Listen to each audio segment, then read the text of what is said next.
บ่สูงพี่น้องเขาสวัสดีครับตอนนี้ก็พบกับผมชายรัฐเมืองนายนะครับวันนี้ก็เรามาเที่ยวชมย่องถ้ำนะครับถ้ำนาง12ครับด้านบนสุดยอดบรรยากาศนะครับเข้มเลยครับพี่น้องครับในก็เขาครับอ่อนกันมากเลยย่องถ้ำนะครับพี่น้องครับมาครับดังลูกดังหลานดังปีดังน้องดังวดดังขึ้นมีสาวอ่อนเท่ากับบ่าวอ่อนเท่ากับบ่าวเขาเลยนะมีหลายเสี้ยนหลายปานติมเมื่อ3 ขวบขึ้นมาหรออันนี้นางเอกน้อยของตะก้องนางเอกน้อยของตะก้องครับ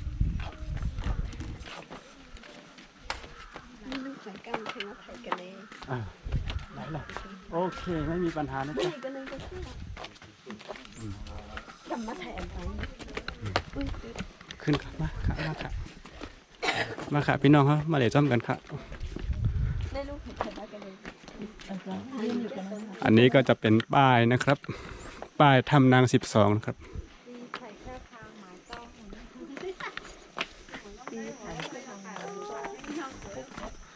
อันนี้ก็จะเป็นวัดที่กำลังสร้างอยู่นะครับวัดขนาดใหญ่เลยนะครับ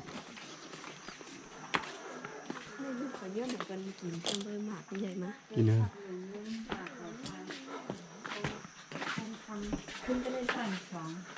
เดี๋ยวค่อยขึ้นเดี๋ยวค่อยขึ้นขึ้นนั่งไหนปัดลูกนั่งไหนกวางกูนี่มันมีตังลงเนี่ยอันที่เห็นอยู่นี่ก็จะเป็นประวัติถ้ำนาง12ครับนาง12ว่าเรื่องราวมีอะไรบ้างเขาจะเขียนภาษาไทยใหญ่ภาษาพม่าด้านนี้ก็ใช่นะครับประวัตินาง12อันนี้ก็ที่เป็นปืนนาง12นะครับพี่น้องครับอันนี้ก็จะเป็นสถานที่ที่น่าสนใจที่จุดเด่นนะครับจุดเด่นแต่ละจุดก็ต่างกันนะครับอันนี้ก็ที่เป็น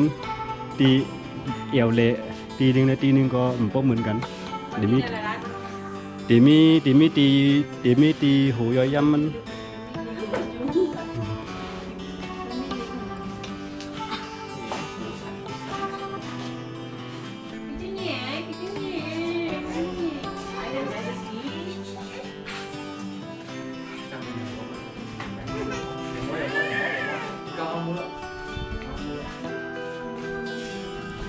นี่นะครับบรรยากาศดีนะครับพี่น้อง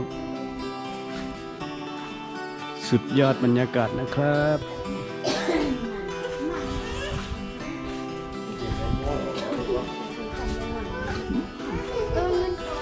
อันนี้ก็จะเป็นตารางที่นักบุญผู้มีใจบุญเขามาถวายเงินให้สร้างวัดอะไรประมาณนี้นะครับ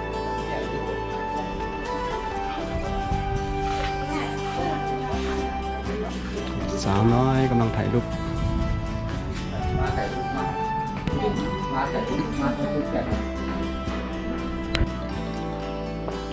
โอเคนะครับตอนนี้ก็เราไปชมวิวข้างบนกันนะครับเราจะขึ้นไปด้านนี้ระหว่างทางขึ้นมันชันมากนะครับคงจะเหนื่อยน่าดูนะครับ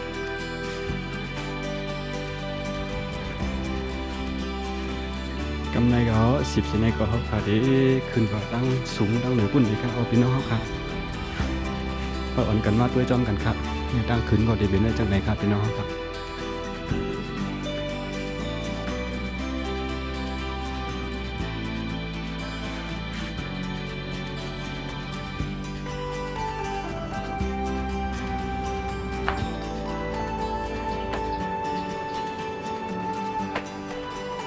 จะอยู่ตรงนี้มองเห็นวัดกำลังก่อสร้างอยู่นะครับ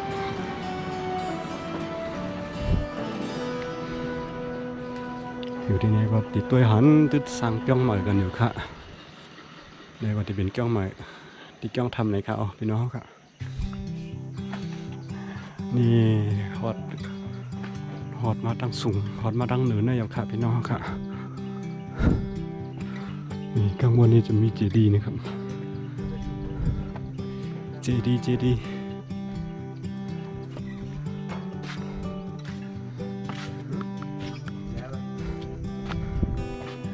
โอ้วิวดูวิว360 องศา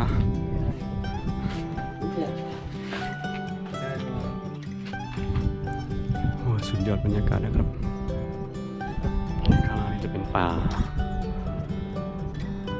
อันนู้นจะมีนาอันนู้นจะมีนาอันนี้ด้านล่างนี้ก็จะเป็นหมู่บ้านนะครับหมู่บ้านทางนู้นก็จะเป็นเวียงเมืองในจีดีขนาดนี้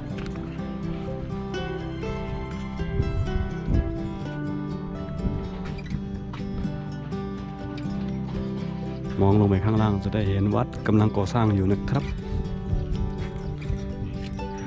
อันนี้ก็จะเป็นป่าจะมีภูเขาล้อมรอบไปนะครับมาด้วยทางในก็จะหันจ้องหมายเสแล้วก็จะหันป่าเลยร้อยล้อมหัวไปนะครับพี่น้องครับกำไรเขาขึ้นลงกับนี่ครับตั้งเขาขึ้นมาเนี่ยเดี๋ยวดิจ้องคืนมาลอยๆปาดหนึ่งขึ้นมาเนี่ยขึ้นมาเนี่ยครูร้อยก็จันได้จันอยู่ครับนี่ก็ทางขึ้นนะครับขึ้นมาคดเคี้ยวขึ้นมาตามนี้นะครับทางขึ้นโอ้มองเห็นสีเขียวป่าธรรมชาติอยู่ข้างบนนี้ลมพัดเย็นนะครับอยู่เหนือนี่ก็ลมพัดมาเย็นนะครับลมกันลมเย็นกำแนวขาดีขึ้นลงกว่าครับโอเคนะครับเราลงไปเที่ยวดูข้างล่างกันนะครับตามมาเลยนะครับ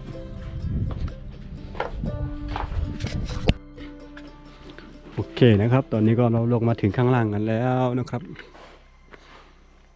กำไรก็เขาลงมาถึงไต่แนวนะครับนี่ครับค่ะนี่ครับลูกรังหนึ่งลงมาเมื่อกี้อยู่ข้างบนนั่นแล้วก็ลงมาอยู่ข้างล่างแล้วตอนนี้นี่เรากำลังมองเห็นพระพุทธรูปนะครับจะมีพญานาค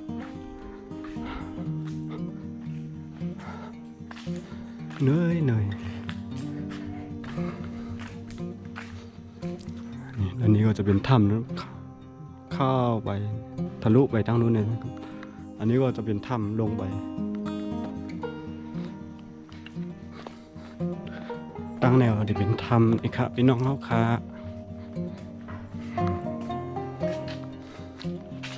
นี่ก็ถ้ำอบ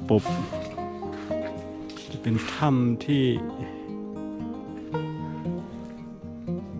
กว้างอยู่ข้างในนะครับทำที่ค่อมเข้าเอานะครับค่อม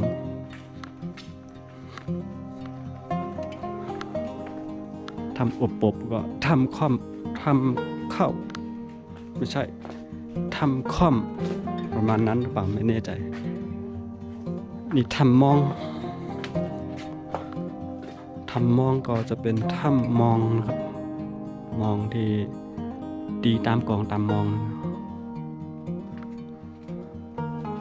ถ้าเอาไม้ไปต่อยมันจะออกเสียงมองครับ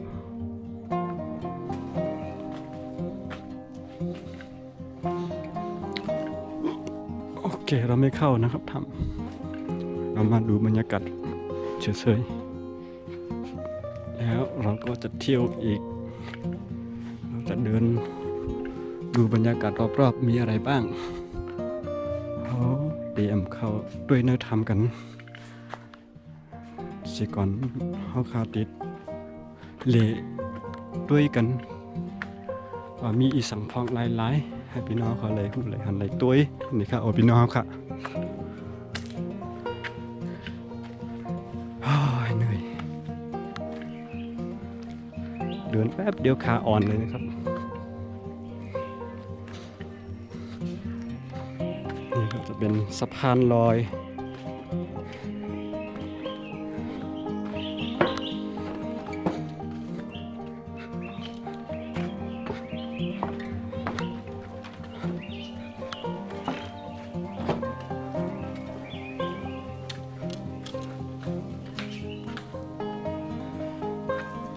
ก็จะเป็นสะพานลอยสะพานลอยสะพานลอย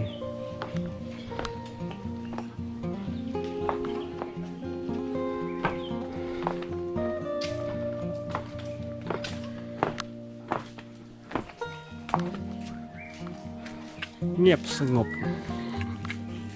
นี่แหละเสียงนกเสียงหนู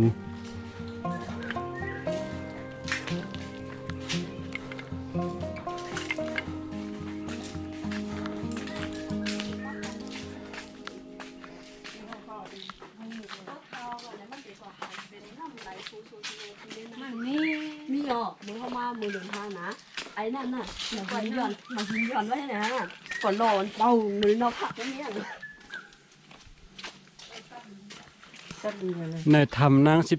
12อันนี้ก็จะเป็นถ้ำนาง12 ดูสองไข่เนี่ย ถ่ายรูปสิจ้าเดี๋ยวถ่ายรูปก่อนคนสวยต้องถ่ายรูปไปยืนสิลูกเดี๋ยวพ่อจะถ่ายให้สวยๆเลย1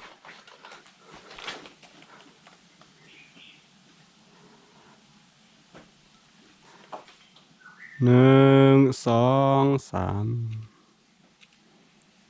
ตุ๋ยไหนตุยมันเท่าไหร่วะ ลูกตุ๋ย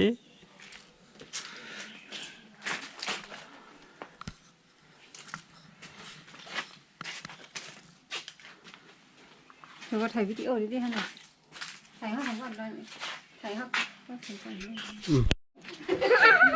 ลูกเคยถ่ายลูกเคยถ่าย เอามือตุ๊กเนี่ย ก็ได้ไปถ่ายปัน อีน้อยเดี๋ยวถ่ายชอบมีเสียงหอมด้วยนะฮ่าว่ะ มาจุดตั้งนานในหล่อยน้องแต่เด็กก็ได้อยู่ตั้งหลายปีแล้ว ที่ไหนก็ห้างดี1 2 3 ถ่ายเอาตีนอินเอาขึ้นมือสูงอินเอา เฮ็ดผักเฮ็ดเรื่องไหนโอเคเฮ็ดลีหล่อด้วยลู มัน ก เฮ็ดตั้งๆหรอ เฮ็ดต่างๆมืองอเหมือนก้นตูน มาเฮ็ดแล้วรับหน้าน่ะ 1 2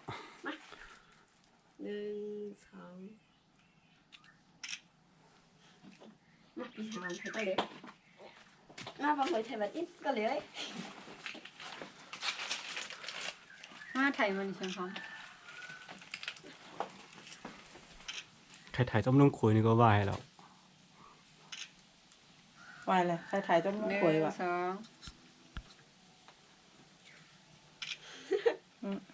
มาตัวกู มันมาถ่ายรูปมันมาอย่างนี้ คำมาถึงรู้ลูกคำมา ก็ เล เลย ยตั้งปั๊ม อันนี้ ก็เหมือนเขา เสื้อเขาแตกเขาพัดถ่ายไปเขาไปใส่ชุดใหม่เขาถ่ายเขา ก็มั่มอะไรอมตะยาดีในเหี่ยวถ่ายเ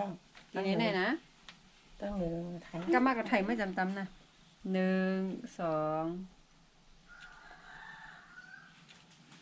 โอ้สุดยอด ลูกเคยแรกถ่ายวิดีโอนี่ นางเอกน้อยของตะกล้องในอนาคต มันกะหรี่ทั้งนี้เคย ผู้ถ่ายเอาได้เสียงหอมอินลูก ไปสิลูกจ้าไป คืออ่ะเปิ้ลซีทำเข้มปลาอินกับ สวยทั้งคู่เลยนะ เจอประวัติให้เจ๊งยี่สิบเดือนมันตีเราอีก ทาง เอาไป นี้ ให้ลวกก่อน 1 2 3ล่ะทางนี้ทางเราสมโปใครปั่นตาเมา ทางนี้ทางเราสมโปใครปั่นตาเมา ลูกเคยแล้วกะ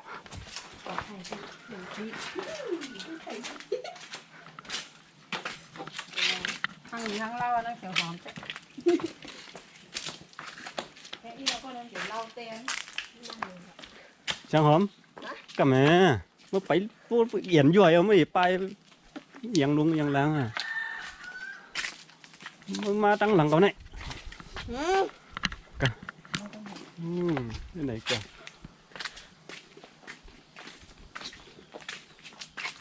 ถ่าย2 คนนี่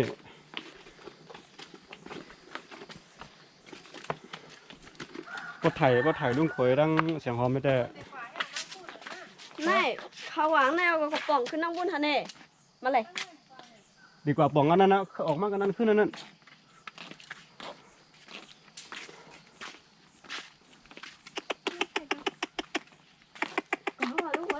và hạt lì đang con mu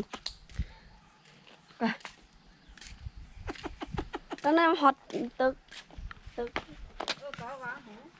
căn phẳng có con ngõ hoặc lúc cho ngay này cả đang con mu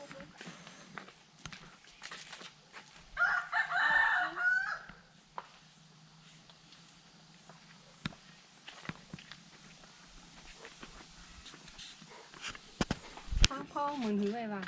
không cần tới này ทำหมักสังพอทำหมักละกอ thăm mặc lò cò ถ้าแปลเป็นภาษาไทยก็จะเป็นทำมะละกอที่เขาเอาไปทำส้มตำนั้นนะครับ เข้าแล้วค่อยออก thăm mà lò cò อีหนูเดี๋ยวพ่อเข้าที่ mình bọc này nghe เข้ามา มาลุงขวยไถ่ตัวตายนี่ หืม ไหนไถ่ขึ้นมาเอาตัวตายไถ่ จะถ่ายเหรอเดี๋ยวเอาพ่อถ่ายให้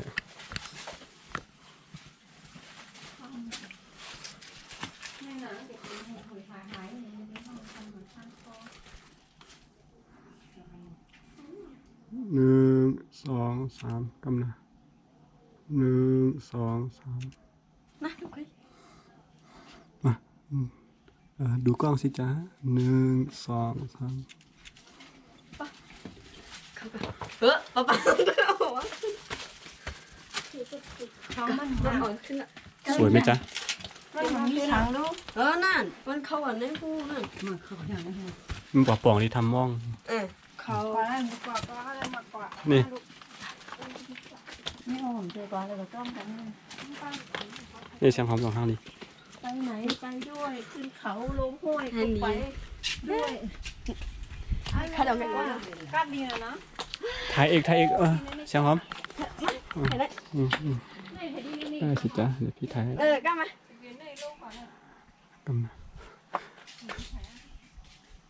กำมีแสง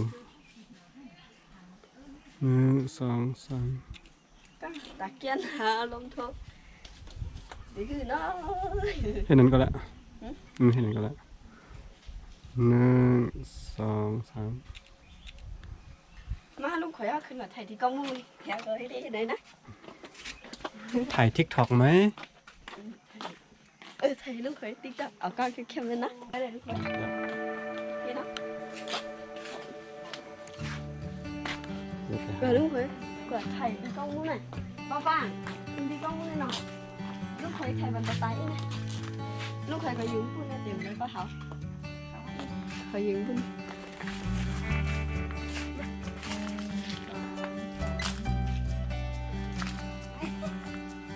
ขนาดคือว่าเจ็บไปเสียบเลย หนึ่งสอง บอกคุณอะไรก็นั่นไม่เทียบแล้วนะเคยดินอยู่ต้องแล้ว ก็มาขึ้นก็ได้ดอกไอ้ขึ้นของปุ่นกับปองกันเถอะขึ้นเลยนะกองมูอย่างไรลูกเขย กองมู พาเต้ ใช่ กองมูผ่า ต้องตัดเผา มาขึ้นก่อนมาขึ้นก่อนเลยมาขึ้นก่อน เดี๋ยวเลยกองมูกองไทยเดี๋ยวว่า เจดี เจดีฟ้าแดบ พาแบบเนี่ย ไม่ใช่ปลา มา ขาว มวย ฟ้าฝ่าเหมือนกันนะเจดีฟ้าฝ่า เข้าไปก่อนมา กล้องรู้ผ่าขาว สายฟ้าฝ่า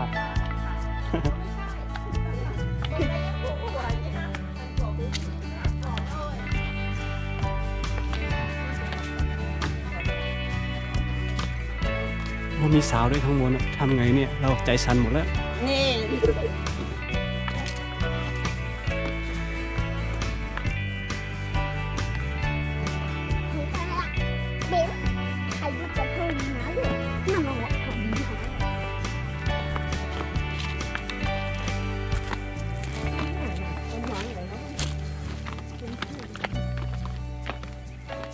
ูกเคยถ่ายได้ไหน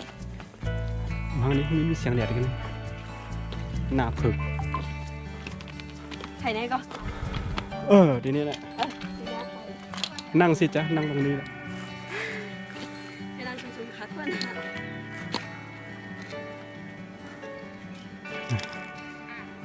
หนึ่งสองนั่งได้ไหนนี่ นั่นนี่เนี่ยนะ นั่งกลาง น้องไม่อยากตัวตัวน้อยก็ไม่ปลุกนี้เอามาไปเถิดทั้งคน นั่งให้หนันดองเมียนเนี่ย เนี่ยมันวิ่งทำเจ้า นั่งให้หนันเนี่ยอีหนูนั่งให้นั้นก็มาเหมือนก้นขี่เหมือนโต้เลยนั่งกองยองกันมันถ่ายรูปแบบให้นั่ง เหมือนว่าเอวโคตร นั่งกองยองมันกัน1 2กำลังเอาทางดีๆกันได้ทางนี้นี่1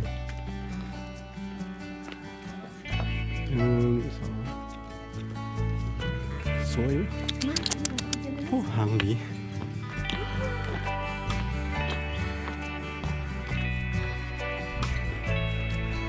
สวย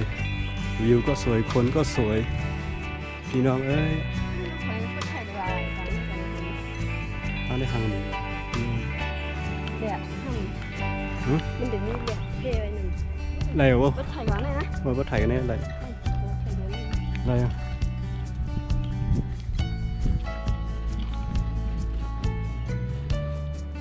นั่งกันเนี่ย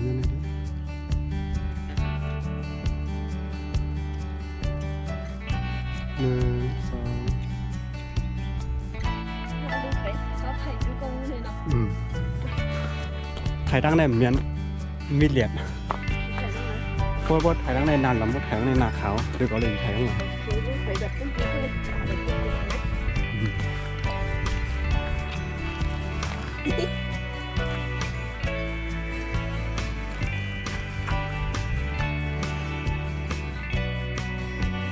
เอาน้ำชัก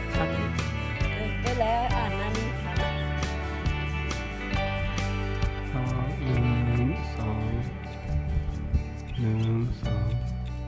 ลูกเคยถ่ายหลายกล้องอ่ะ มันบ่มถ่ายหลายกัมอยู่นะว่ามันถ่ายแค่ทางตัวแบบมันถ่ายท่าของ3กัมเลยตอนนั้น2-3รูปเนี่ยมันเดี๋ยวมีรูปหนึ่งอันเข้มรูปหนึ่งตาลับรูปหนึ่งตาลิกแค่นี้มันถ่ายนั่นนึงพอถ่ายรูปเดียวปุ๊บตาลับไปรูปเปลี่ยนก็เมี้ย ลูกเคยห้างอีกก็ 1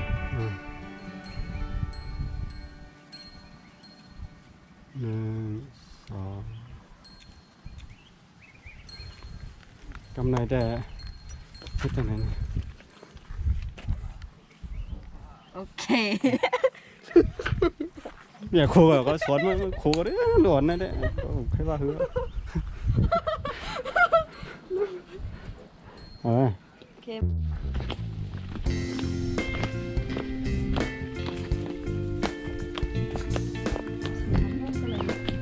แม่ป้า ก็ไม่รู้ว่าหลังต้องสังก็จะมงเข้มเนี่ยออก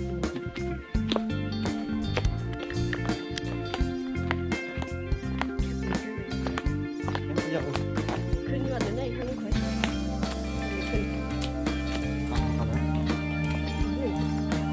ห้องไม่ถึง สวยคนเรานายở đi đấy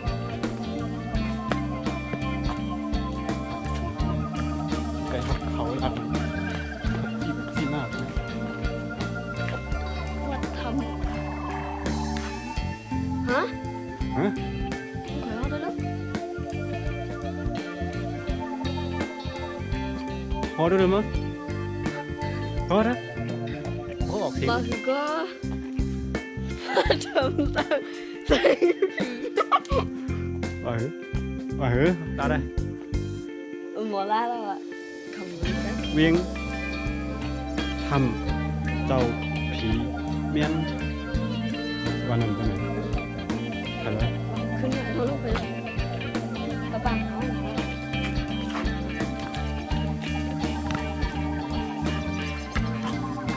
แล้ว ขึ้นดีๆปล่องนะ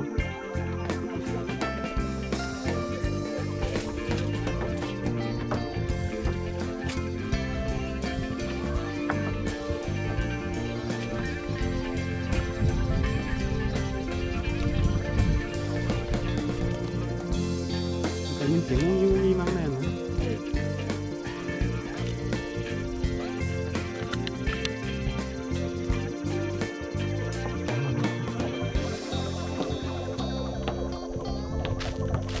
จงโปมากขึ้นอ่ะจงโปสูงมากขึ้น หัว มันล่วงกันได้ไหน น้องนั่นน่ะมีอย่างก็กันนั่น ห้อมของเราก็ไม่ท ลงอ่ะคือนั่งเก่าเออ ำตั้งได้ทำมีอย่างไง มีอย่าง อ๋อกระพวกมามาก็ป่องดี กูบอก ต้องเก็บกินห้า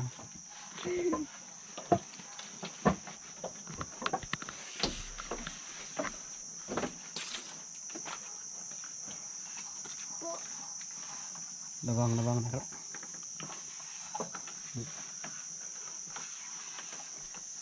วันไหนมันสิกเล็กต้องลงแบบระมัดระวัง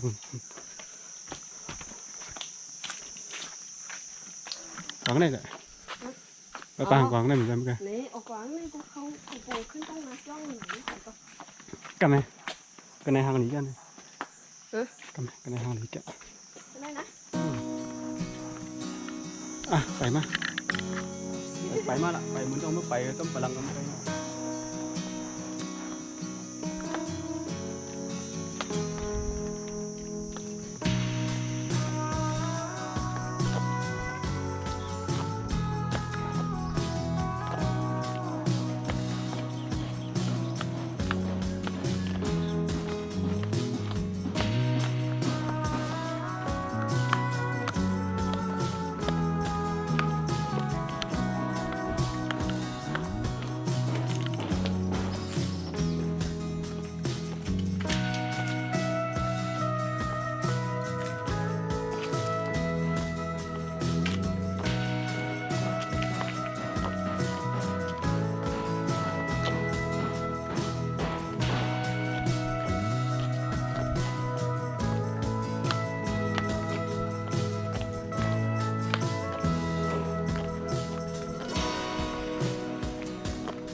เฮ้ยถ่ายมันกันได้ก็บอกได้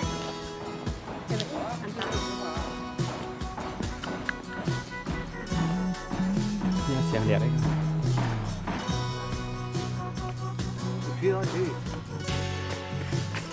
ปลาลูกปลาปลา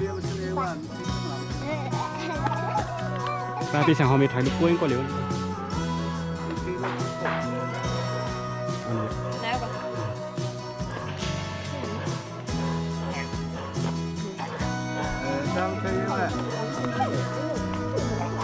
กระปุ้นเอาจังหอมจังหอมมันถ่ายไหนกันนั่ง อ๋อแล้วแล้ว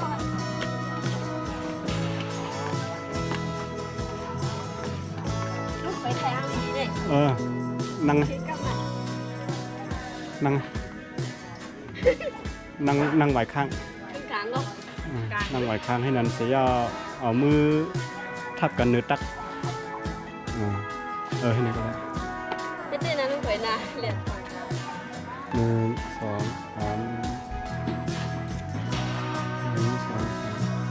3กำลังถ่ายแนวเนี่ยแบบหันไปเรียกมุด1 2 ก็ไม่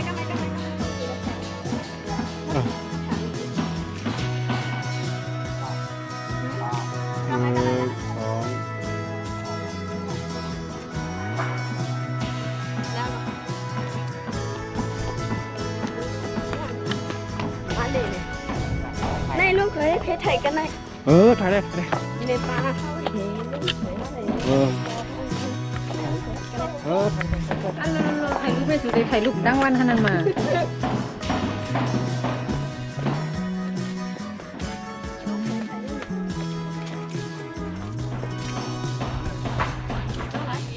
ะไรอยู่น้องคุณไหน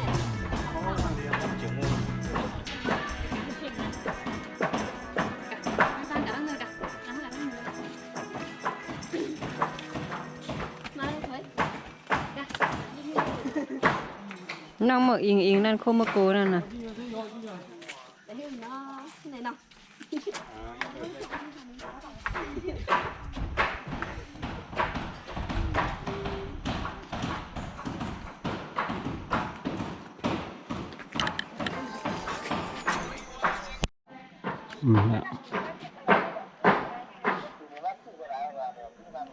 bảy hú cam bao mơ về đi chẳng khép gì rồi cáiนั่นน่ะ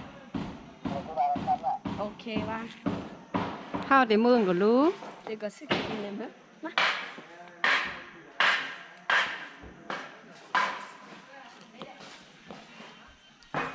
1 2 มายืนมือมากันไหนเนาะก่อนนะก็ได้ยืนมือเหมือนจังตีเอาโทรศัพท์ลงขวยนี่ก็แล้ว có mấy mấy dạng cũng mua thấy gì nữa một tí rồi จี một tí là บทจีกับกิ่งเพศสาว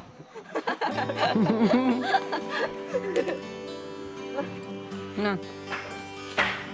นั่งก็เข้าอินล่ะเข้าฟัง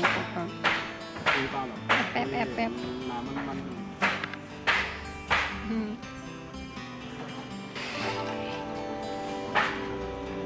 แล้วว่าเขาถ่ายกันดิ๊กๆละมือให้ปอกอ่ะ ยืนเปลี่ยนไปดิ ฮึ เป็นสี นี่มือ ê muốn thật cái tìm khừng hết đấy không ถอดขาหยิบยันน้ำเลยก่อนแล้วมือหน่อยมีคนมาเที่ยวกันระหว่างทางเรามา lúc khởi thầy lúc ở đây nọ อ๋อ ô lúc khởi bà dùng tiền mấy thầy khưng đây này nè cái nó năng thầy cái này có lúc khởi năng thầy đấy อืม nó cái thầy lúc là thằng lộ đang ăn chút đấy ทางเดียว1 2กับสูงเด็กอินคือไกล1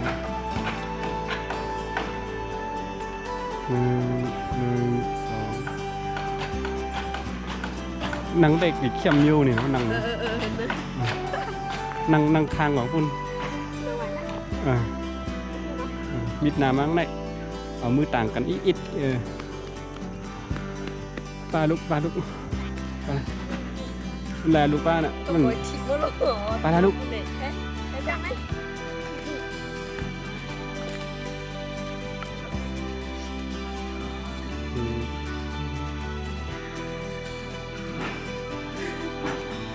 mà đi về đây em thấy ไม่ได้ทำไม่ได้ทำ đi về đây thằng đi gặp cái nàyถ่ายรูปกันย่าหรือปักอ่ะ ผมไม่ให้น้ำตัดอยู่กันไหนอ่ะ ถ่ายรูป อยู่กันไหน ปักถ่ายรูปแล้วเนาะ cái này nè